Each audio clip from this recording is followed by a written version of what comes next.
क्या आप बताएंगे 9 और 10 मई की रात को पाकिस्तान और भारत के दरमियान में क्या हुआ था? जी हाँ, देखिए मैं आपको बताता हूँ क्या हुआ। भारत तो ये कहता है कि 9 और 10 मई की तारीख होती ही नहीं है। मैं नाम नहीं लूँगा, आप गूगल कर लेना। उनका तो एक पागल एंकर कहता है कि मोदी जी अप्रैल के बाद डायरेक्ट जून अपने कैलेंडर्स में छाप दीजिए। मैं आपको बताता हूँ मई में भारत के साथ हुआ क्या था। भारत कुछ दिनों से मॉक ड्रिल करके अपने लोगों को वॉर के लिए तैयार कर रहा था और उसने अपने लोगों के लिए एक एडवाइस जारी करी कि आप लोगों का काम सिर्फ लाइट बंद करके लेट कर सो जाना है।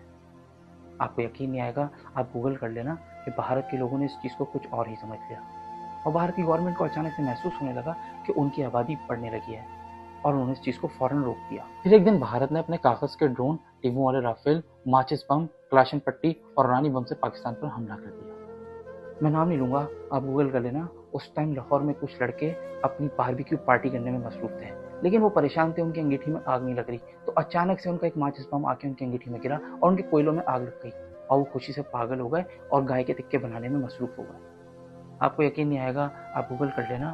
फिर भारत में एक फिल्म चलाई गई कि हमारे आईएनएस विक्रांत ने कराची पोर्ट पर कब्जा कर लिया है और वो मोटरवे से लाहौर पोर्ट की तरफ रवा दवा है। इतने में एक एंकर ने कहा कि लाहौर में तो कोई पोर्ट ही नहीं है, लेकिन उनका मीडिया इस खबर को चलाता रहा।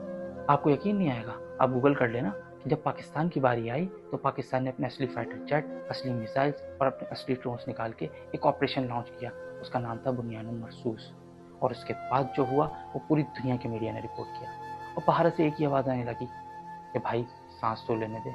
मैं नाम नहीं लूंगा, आप गूगल कर लेना। तारीख गवाह है कि भारत आज तक इस ऑपरेशन का नाम तक लेना नहीं सीखा। भारत को लगता था कि वो जो पबजी और कॉल ऑफ ड्यूटी में खेल कर करता है वो पाकिस्तान के साथ भी कर सकता है। मैं डिटेल नहीं दूंगा, आप गूगल कर लेना। तारीख इस बात की गवाह है कि जब पाकिस्तान की असली फोर्स और आवाम ने मिलकर पाकिस्तान के डिफेंड के लिए भारत को जवाब दिया तो भारत उसके बाद कोई सवाल ना कर सका।